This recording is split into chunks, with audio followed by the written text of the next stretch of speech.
नजीब, ये बताइएगा, अक्सर और बेशतर हमारे बड़ी लोगों की आम सी राय ये बस इंडिया को हराते हैं, यही हमारा फाइनल होगा, यही हमारा वर्ल्ड कप होगा। हमें तो हमारी अप्रोच अगर ये होगी तो हम बाकी टीमों से कैसे मुकाबला करेंगे। अब भाई आपने पूरा टूर्नामेंट जीतना है, और जो तौसीफ साहब बार बार बात कह रहे हैं, आज का मैच बहुत इंपॉर्टेंट है। मैच जो हमने न्यूजीलैंड से खेले ट्राई सीरीज में, उसको देखते हुए क्या अप्रोच होनी चाहिए हमारी, और कंडीशंस को देखते हुए क्या अप्रोच होनी चाहिए न्यूजीलैंड की टीम को देखते हुए। नंबर वन ये कि ये सोच ही मुझे समझ में नहीं आती कि इंडिया को हराना है बाकी सब हो जाएगा। भाई क्यों आप चैंपियंस ट्रॉफी खेलने गए हैं कि सिर्फ इंडिया से खेलने गए हैं? मतलब आपको हर मैच जीतना है। और ये जो अभी तौसीफ भाई ने कहा, और मुझे 100% इस बात से मैं भी अग्री करता हूँ कि आपका सबसे बड़ा मुकाबला आज है। आज जीतेंगे तो बात बनेगी। Champions trophy is a very tricky event as compare to world cup और दूसरी जगह जहाँ पे छोटी मोटी टीमें आसपास होती हैं जिनको आप हराते हैं और आपके आगे बढ़ने के चांसेस बढ़ जाते हैं। यहाँ 8 टीमें, 8 के 8 जो है वो टॉप लेवल टीम्स हैं। अगर आप इस वक्त 8 टीमें देखें तो उसमें पाकिस्तान 7वें पे ही नजर आ रही है बांग्लादेश से ऊपर। बाकी तो मुकाबला करेगी तो जीतेगी। तो आज का match is very very important. यहाँ से शुरुआत लेनी है और आपने चैंपियंस ट्रॉफी का जहन में रखना है हर मैच खेलते हुए। जहां तक न्यूजीलैंड की बात की, बड़ा शानदार बैलेंस है। ये 2 मैचेस में उन्होंने बता दिया कि वो बहुत सुपीरियर साइड है। पाकिस्तान को कुछ एक्स्ट्रा ऑर्डिनरी करना होगा, और पाकिस्तान इस चीज की हमेशा कैपेबल है कि पाकिस्तान एक्स्ट्रा ऑर्डिनरी भी कर सकती है, कोई एक आध इंडिविजुअल ब्रिलियंस भी आ सकती है। तो वो सारे स्टैट्स रिकॉर्ड के वो हमसे 3 बार चैंपियंस ट्रॉफी में मद्दे मुकाबिल हुए हैं और तीनों बार वो जीते हैं। और रिसेंटली ट्राई सीरीज में 2 मैचेस हुए हैं, वो दोनों वो जीते हैं। वो सारी चीजें भी साइड पे हो जाएंगी जब आज आपने अच्छी प्लानिंग के साथ और अच्छे, जिसे कहते हैं ना, विनिंग मेंटालिटी के साथ आज आप ग्राउंड में उतरेंगे तो सब बदल जाएगा।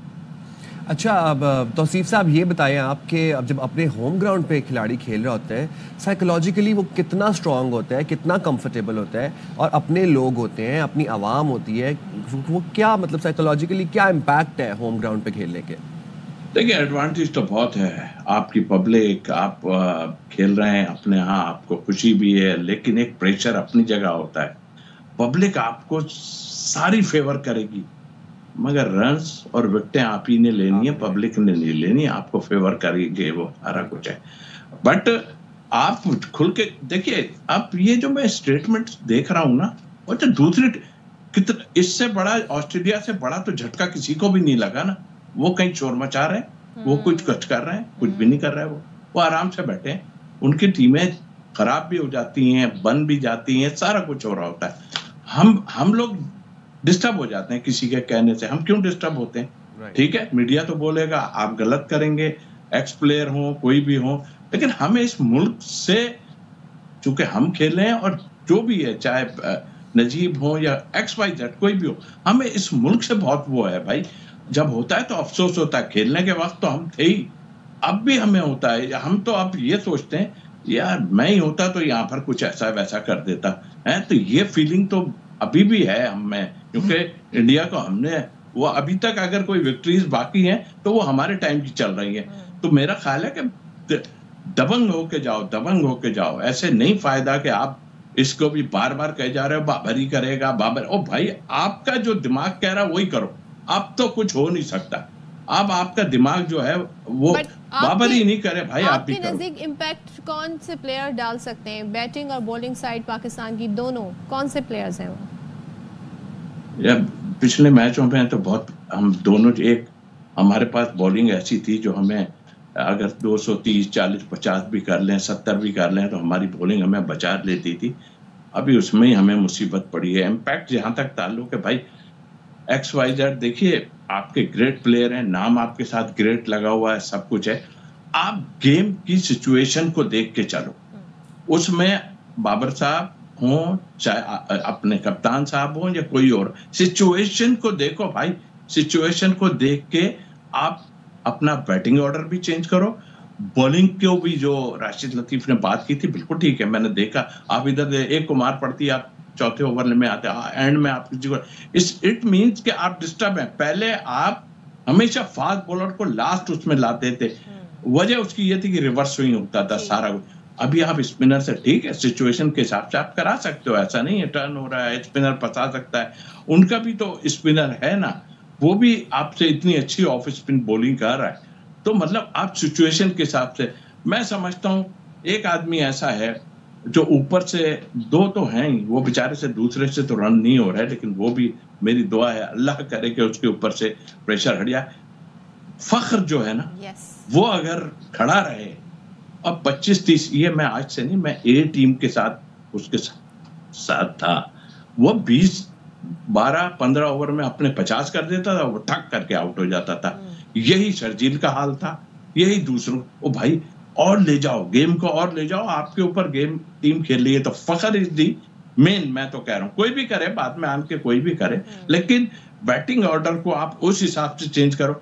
18 बॉलों में खुशदिल ने 7 रन बनाए थे, है जी, आपने उस वक्त फहीम को क्यों नहीं चेंज कर दिया यार? फहीम को भेजते भाई, जब आप इतने लेट हो गए ना, तो आप एक स्लॉगर मीन के जो जरा तेजी से रन बनाए, आप उसको बचा क्यों रहे हो? उस पर इतना क्रिटिसाइज हो रहा है, सारा होने दो, अब ले लिया ना, वो तो प्लेयर तो है। आप गेम के अंदर जो चीजें हो रही हैं उसको संभालो, मतलब कि आपको वहां पर उस वक्त पिंच हिटर एक भेज देते।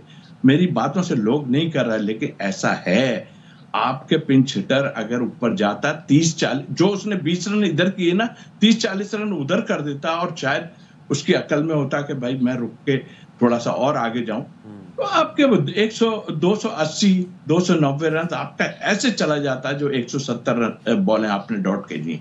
बिल्कुल, और जब आप रन इस तरह जोड़ें तो फिर कॉन्फिडेंस भी बढ़ता है और रिदम भी आती है।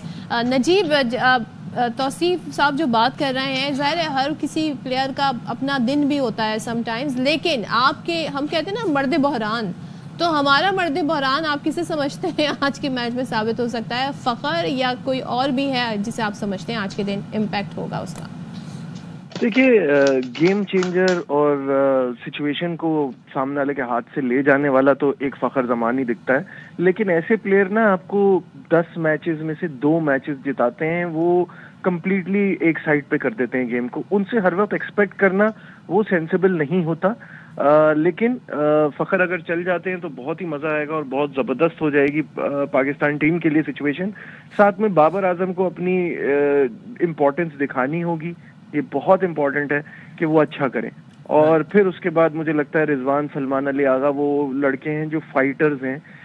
बाकी जो मुझे मेन परेशानी होती है वो हम हैवीली रिलाई करते हैं अपनी पेस बॉलिंग पे, और वो आगे जाके आखिर में जाके इनफैक्ट उस पर बहुत सारे रन पड़ जाते हैं। वो एक इशू है जो कि आइडेंटिफाई करना है। हमें अर्ली विकेटें निकालनी होंगी, स्पेशली शाहीन तो न्यू बॉल से अच्छा परफॉर्म बिल्कुल ऐसा ही है कि हमें न्यू बॉल से थोड़ा डेंट डालना होगा, अदरवाइज जब वो आखिरी स्पेल में आते हैं तो उनको बहुत रन पड़ते हैं और ये थोड़ी परेशानी की बात होती है। अच्छा, जाते एक बात जाते जाते कह दूं, देखिए अब तो मैं सिर्फ ये कहता हूँ, बाबर तुम विकेट पे खड़े रहो यार, आगे तक लेके जाओ गेम को। आउट हो जाते हैं ना, फिर वो गलत होता है। आप लंबा थोड़ा सा खेल जाओ भाई, पहले भी आप खेलते थे 20-20, 25-25 ओवर आप खेल जाते थे। आप ये भी तो करते हैं ना, अगर विकेट पे खड़े रहते हैं, रन तो बनाए एटलीस्ट।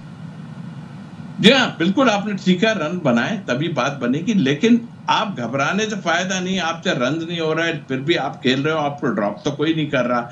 आप इतने सीनियर हो, आप कोशिश करो कि आपको कहाँ वो जो है आप पे अटैक कर रहे हैं, कहाँ फंसा रहे हैं, क्योंकि हर उस पे अब हर टीम काम करती है, और बाबर पे काम किया हुआ है। बैट पैच तो अपनी जगह है, लेकिन बाबर पे काम किया हुआ है। हम तो क्रिकेट की उसको देख रहे हैं, बाबर को उन्होंने जिन चीजों का, अब तो वो फास्ट बॉलर पे तो जो हो रहा था हमने देखा, अब वो स्पिनर पे भी फंसने लगे, ऑफ स्पिनर पे फंसने लगे, लेफ्ट आर्म स्पिनर पे। तो फिर वो सिचुएशन से आप कैसे निकलोगे? स्ट्राइक रोटेट करें, एक एक लेके निकलें बाहर, ताकि आपको वो 170 की तरह आप जो है वो बॉल डॉट ना खेल। अच्छा तौसीफ साहब, जाते जाते बस एक सवाल है आपसे, कोई एक प्लेयर का नाम बता दें जिससे आज आपको बहुत तवक्को आते हैं आज के मैच में, और सेम सवाल नजीब साहब के लिए। फखर का नाम लिया था ना तौसीफ साहब? जी हाँ, फखर का मैं कहता हूँ, और ख्वाहिश मेरी यही है कि बाबर करे भाई। अब मैं भी वो हो गया हूँ, हालांकि मैं उसके स्ट्राइक रेट इस पे बहुत बातें करता रहा हूँ। सिंगल डबल ही ले ले, लेकिन बस सिंगल ही निकाले, डबल बाद में देखेंगे, पहले सिंगल निकाले। Najeeb, you want to add something? नहीं, बिल्कुल सही कहा है तौसीफ भाई ने कि अब हम सब बहुत थक गए हैं बाबर कर करके ना, क्योंकि अब टाइम आ गया है कि वो दिखाएं कि वो जो इतने जबरदस्त उन्होंने रन वनडे में किए हैं, तो वो जब मौके की बात आए, बड़ी टीम, बड़ा मैच, बड़ा ओकेजन, तो फिर बड़ा प्लेयर चले भी। तो ये बहुत जरूरी है। बाकी मुझे जो इस टीम में मैंने कहा ना, मुझे जो फाइटर लगते हैं वो रिजवान और आगा सलमान लगते हैं। आगा सलमान ने तो बहुत ही इम्प्रेस किया है, तो मुझे बहुत एक्सपेक्टेशन है इस चैंपियंस ट्रॉफी में इन दोनों से। इंशाल्लाह, let's hope for the best. Thank you so much Tauseef साहब, thank you so much. Najeeb हमारे साथ थे और हमारे चैनल पे ट्रांसमिशन का वैसे सिलसिला थ्रू आउट आज के दिन जारी रहेगा, लेकिन आपने भरपूर दुआएं करनी है, टीम को सपोर्ट करना है और कराची वालों प्लीज प्लीज प्लीज स्टेडियम जाओ, भर दो, अपनी टीम को सपोर्ट करो।